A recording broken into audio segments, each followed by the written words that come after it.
제가 경험상 10억에서 15억까지가 됐을 때 법인으로 전환을 하나 개인사업자를 하나 세금 부담은 똑같아요. 그러니까 개인사업자로 15억 정도까지 키우는 건 문제가 없어요. 그런데 이제 그 이후에 20억이 되면 법인으로 해야만이 세금적으로 유리하다는 거예요. 그 분기점이 한 10억에서 15억 그 정도 같아요. 그리고 또 한 가지는 법인으로 하는 이유가 남하고 같이 코워킹을 하려고 하면 지분으로 해서 뭔가 증명을 해주려고 하다 보니까 개인사업자로 하면 뭐죠? 그거를 임명계약이나 뭐 계약을 써야 되잖아요. 그거보다는 법인으로 하면은 아무래도 클리어하게 그게 다 지분 정리가 되는 거죠. 그리고 또 한 가지는 저는 제 개인적으로 개인 사업자를 가지고 사업을 다 했어요. 정부 R&D 과제도 다 받고 그 다음에 뭐죠? 벤처기업 인증도 다 받고 할 거 다 했어요. 개인 사업자가 안 되는 게 하나도 없어요. 그런데 안 되는 게 하나 딱 있었어요. 뭐가 안 될까요? 개인 사업자가. 저는 그 정부 조달 사업까지도 개인 사업자로 다 했어요.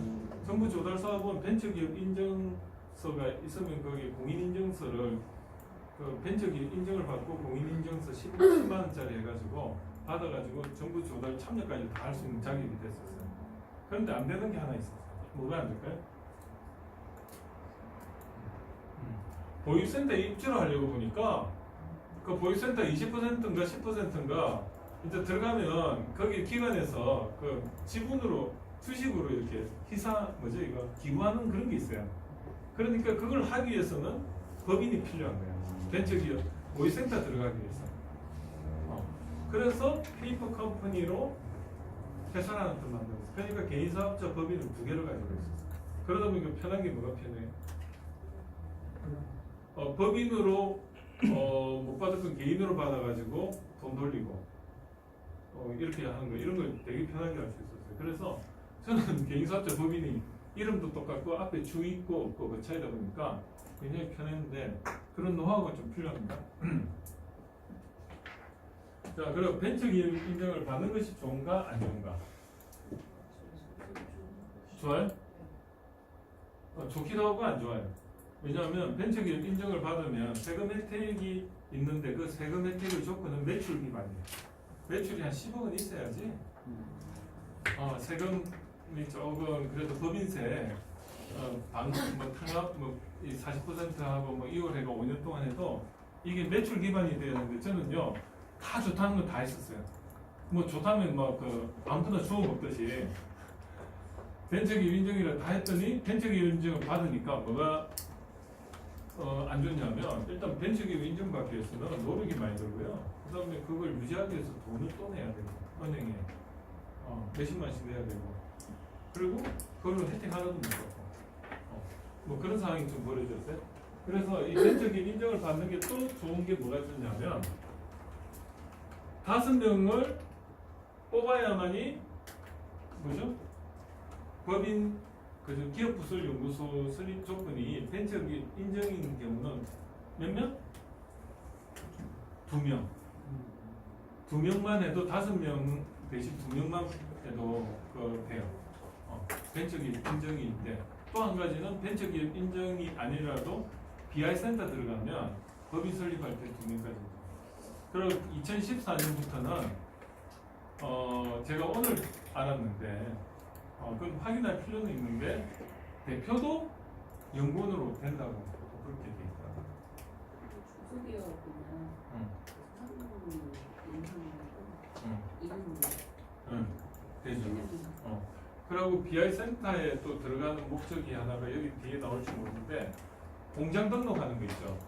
BI 센터 들어가면 BI 센터나 보육센터 들어가기 전에는 어때요? 공장 등록하려면 엄청 뭐가 많이 필요해요. 근데 보육센터, BI 센터 들어가면 공장 등록할 때 그 공장 기계 같은 거 하나도 없고요. 책상을 요렇게 놔두고 공부 하나씩 올려놓고 공장 등록 받을 수가 있어요. 그런 혜택을 줘요. 그래서 여러분들이 그런데 이런 거예요. 사무실을 구했는데 제조업을 하려고 회사를 구했는데 건물은 멀쩡해. 그런데 입주를 했어. 그런데 이 건물은 공장 등록을 받을 수 있는 조건이 아니야. 이런 경우가 있어요. 그래서 항상 그 공장 등록을 받을 수 있는 산업단지라든지 아니면 테크노파크라든지 뭐 이런 어떻게 보면 산업으로서 인정되는 지역이 있어요. 그런데 뜬금없이 오피스텔 가가지고 내가 사업을 하면서 제조업을 하면서 공장 등록 받을 수 있습니까? 없어요. 그래서 그런 부분을 여러분들이 좀 알고 상식적으로 알고 있으면 좋고 특허를 내면 도움이 될까 안 될까?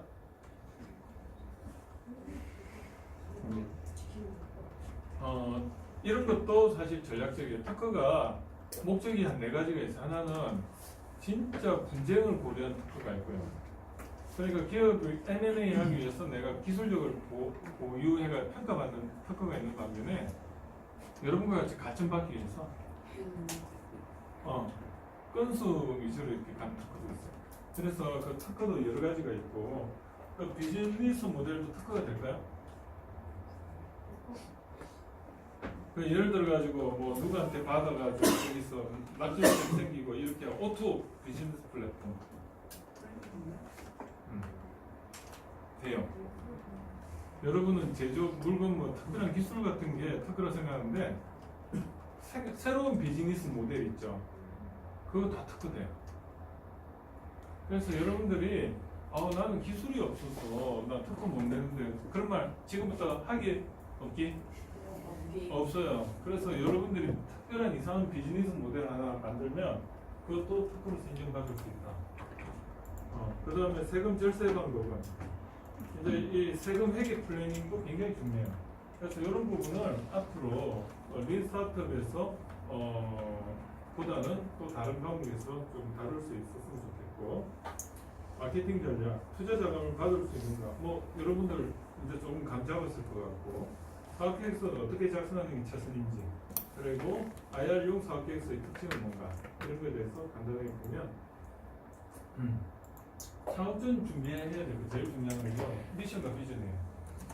기업가 정신에서 우리 진취성이라는데 내가 여기 와서 왜 여기 와 있는가, 내가 하기를 목적으로 하는가, 사업을 아이템을 가지고 매출을 할 수 있는 어떤 걸 만들어 나가겠는가, 아니면 내가 브랜드 포지셔닝을 가지고 작가로서 내가 그 삶의 질을 좋게 하겠는가, 이런 목적이 명확했을 때 미션과 비전이 생기는 겁니다.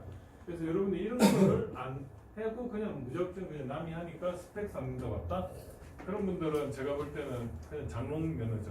나와도 졸업해도 사실 또 자기 그냥 하는 일 하고 있어요.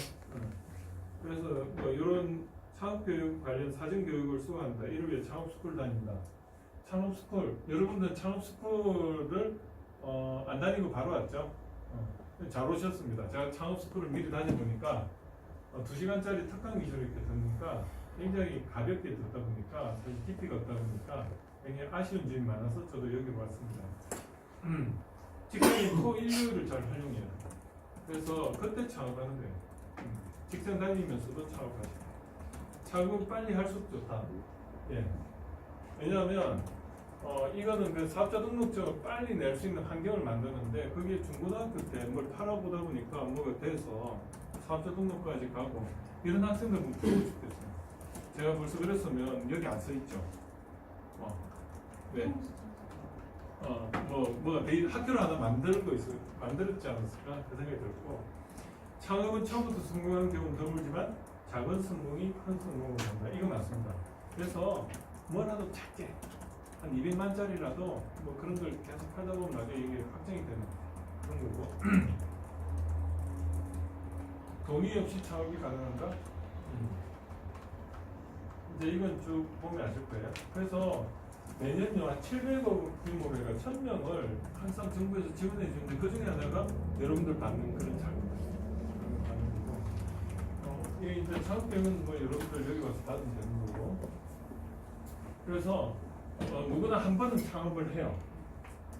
근데 선진국은 보니까 이런 치킨집이나 이런 거보다는 이런 기회형, 경험 기회의 창업이다. 근데 경험이라는 게 굉장히 중요해요.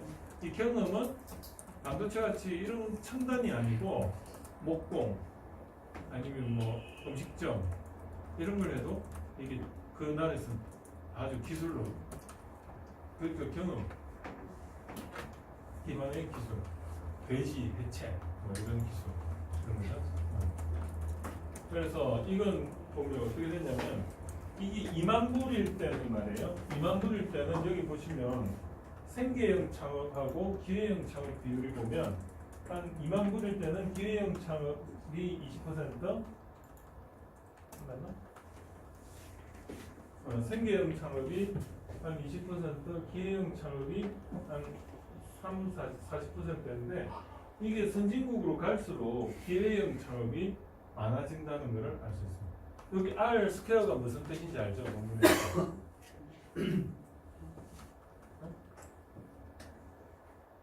몰라요? 이 R 스퀘어가 뭐죠?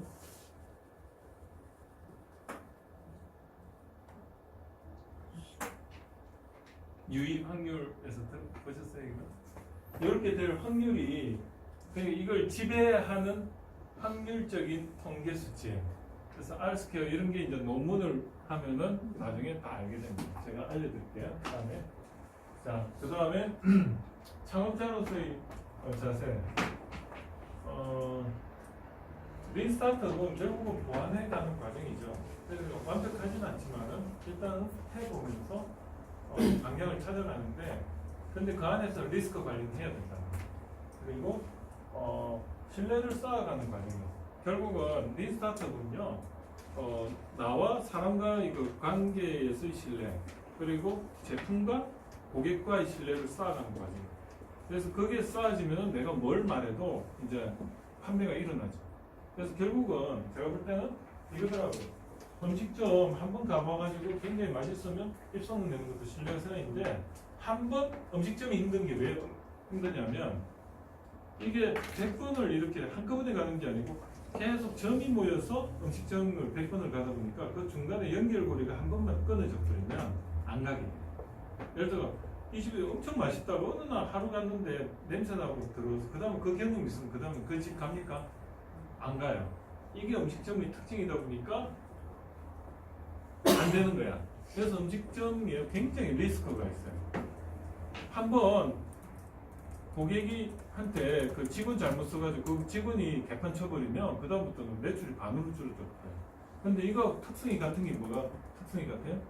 우리 잡들이 강의, 컨설팅, 멘토링 이런 잡이 한 번 가서 내가 개판 끊을 내가 무슨 완전 컨디션이 안 좋아가지고 와이프하고 싸웠는데 얼굴에 거기 다 묻어가지고 그날 어디 가서 심사하는데 막 거기서 파풀이 다 해버렸어. 그다음부터 그 기관에서 다 부르니까 음식점은 똑같다니까. 그래서 서비스업의 특징은 뭐냐면 100번 잘해도 한 번 안 하면 시간의 그 어떤 종단적으로 보면 시간에서의 그 서비스이기 때문에 이게 이제 나쁜 경험이 있으면 신뢰가 깨져버리면 그 다음부터 안 부르는 거예요. 그래서 이게 리스크가 있는 거예요. 제조업은 다르죠. 제품은 좀 다른데 서비스는 이게 무역이라서 더 그렇습니다. 그리고 태도가 굉장히 중요해요. 창업자의 능력이 사실 60%라는 게 어떤 의미냐면 저는 이제 처음 창업하면서 그 딱 처음에 제가 실천했던 게 뭐냐면 양복을 입고 1년만 버텨봐라. 그러면 비즈니스가 일어난다. 그러더라고요. 그래가지고 그전에는 뭐 입었냐면 추리닝, 아니 저 와이셔츠 아니고 뭐죠 이거? 아팔 티 입고 갔거든요. 뜨끔하더라고. 그래서 그때 그 사람이 누구냐면 그 김미경의 아트 스피치의 그 수석 그 여자 세컨드니까 넘버 2 정도 되는 분이 카이스트에 와서 강의를 하는데 그분이 이민영이라는 분이 이민영 여자분인데 그분이 강의를 딱 하는데 매너 강의를 딱 하는데 비즈니스 사업가로서의 그 매너 강의는 하는데 딱 하는 말이 한번 속는셈 치고 1년 동안 뭐 양복을 입고 다녀봐라. 그럼 비즈니스 일어난다는데 그 의미를 지금 알겠어요. 진짜 일어나더라고요. 그게 이 신뢰예요. 그래서 왜 이게 그러냐면 양복을 입으면 내 편하지 않고 있으니까 지금 상대방한테 존중의 의미니까. 그래요. 그래서 여름에도 딱 삐질삐질 흘리면서도 양복을 입으면 상대방에 대해서 그러니까 그만큼 집중한다는 거예요. 그래서 그런 의미가 이 안에 다 들어가 있더라. 그리고 또 한 가지는 또 뭐가 있어요? 양복을 이렇게 럭셔리하게 여름에 이까지 오는 걸 입고 땀 안 흘리고 이렇게 다니면 그 사람 지위가 어떻게 돼요? 자기가 다닌 곳은 전부 에어컨이 있다는 거지. 돈이 좀 있다는 사람이에요. 그 의미를 풍긴대요. 그래서 양복을 입더라도 반팔 입으면 뭐죠? 양복을 입었는데 양복이 아니고 이거 입으면 공장 근데 요 끝에 하얀 깃털이 이렇게 딱 있는 이런 옷을 입으래요. 이유가 그런 의미를 표현하는데 상대방에 대한 존중, 나에 대한 위치. 그래서 비즈니스맨들은 평생 품사도 좀 필요하더라. 그래서 여기 보면 여러분들이 창업 초기에 이 사업을 참여할 때 문제 예측하고 사업 설계하고 조사, 사용 정의, 사업 계획서 만들어서 그다음에 사람을 리크루팅하고 자금을 조달하고 그다음에 기술을 확인하고 그다음 실험 분석해가 구매 발주, 조립, 생산, 품질, 광고, 홍보해가 이제 매출이 일어나요. 근데 이 단계에서 보면 여러분들이 이 단계에서는 어때요? 비용이 거의 안 들어요. 생각의 이용이 돼요. 플랜 C, 플랜 이쪽은 이제 생각만 하고 있기 때문에 돈이 안 들어요. 그래서 비용은 거의 1비인데 어때요? 앞으로 해야 될 사업의 퀄리티는 이때 80%다 결정이 돼요. 우리 태아의 애가 그러니까 뭐죠 이거 태아 교육이라나 뭐죠 이거 제가 안 나와봐 미안한데 태아 교육을 태교하죠. 이 태교할 때 애가 씨가 그러니까 이렇게 딱 했을 때 건강하게 안착이 되면 처음부터 딱 안착이 잘 되면 그 다음부터 애가 튼튼하게 나는데 애가 처음부터 피실피실하면 평생간에 골골하는 거예요. 근데 오래 살지. 골골백살하는 그거예요. 제품도 똑같더라니까. 방향을 잘 해가지고 혁신적으로 심플하게 고장 안 나게 이런 컨셉으로 아키텍처를 잘 해가 딱 만들면 품질은 80%가 되는데 계획 단계에서 먼저 노력은 하나도 안 되는 거예요. 요때 잘해라. 요때 린스타트업을 해가 시제품까지 그냥 만들어서 시행돼서 반응을 빨리 확인하고 이때 방향 설정. 이때는 포기를 해도 비용이 안 들고 그냥 자기가 좀 실망감이 들지 모르지만 그저 노력했는 게 아까우니까 여기 뭐 반년이 됐든 그렇지만 돈은 안 들어요. 그런데 언제부터 돈이 확 드냐면 이제 사람 뽑고 막 이런 단계야. 이 사람을 뽑는다는 게 뭐냐면 이 사업 계획서까지 만드는 때까지도 겨우 안 드는데 이제 정부 지원 받아가지고 시제품 내가 여기서부터 어때요? 고 아니면 스탑인 거야. 그러니까 이게 뭐죠? 고도리에서 고 아니면 스탑해야 되잖아. 근데 고 했어. 두 번째 갈 때 또 고 했어. 세 번째 갈 때 아니면은 피박이잖아요. 똑같아요. 그래서 요때가 전략적 결정을 하는 거예요. 그러니까 이때 뭐죠? 고 하는 사람이 5%, 나머지 95%는 아닌가벼 하고 다시 이쪽으로 가는 거예요. 아닌가벼 가는 게 정상이죠. 그런데 나라에서는 뭐죠? 여기까지 지원해주고 5%밖에 안 됐냐 이러는데 사실 5%만 하고 나머지 95% 이쪽으로 가면은 다 신용불량자가 되기 때문에 안 되는 게 낫다는 거예요. 그런데 우리 기자님들은 어떻게 해요? 자극적으로 쓰면서 아하 이럴 수가 나라 자금 연 700억 했는데 어떻고 저쩌고 매출 기업이 몇 퍼센트 이 말이 그 말이거든. 그러니까 안목을 바꿔야 된다는 거예요. 여기서 이제 해가지고 이제 여기서부터 엔지니어링 단계, 기술 사업화 7단계. 여기서 사람 뽑고 그 다음에 공장 기계 돌리고 그 다음에 하면서 인정받고 구매 발표하고 여기서 막 하면 이제 저절로진 거야. 그럼 벌써 10%야. 이때만 해도 그러니까 이게 1억이 든다면 여기는 10억이 든다고 보시면 돼요. 1억이 왜 드냐면 자기가 여기서 인건비하고 1년 동안 투자한 인건비하고 그 다음에 시제품 재료비 해봐야 인건비 1억 드는 거예요.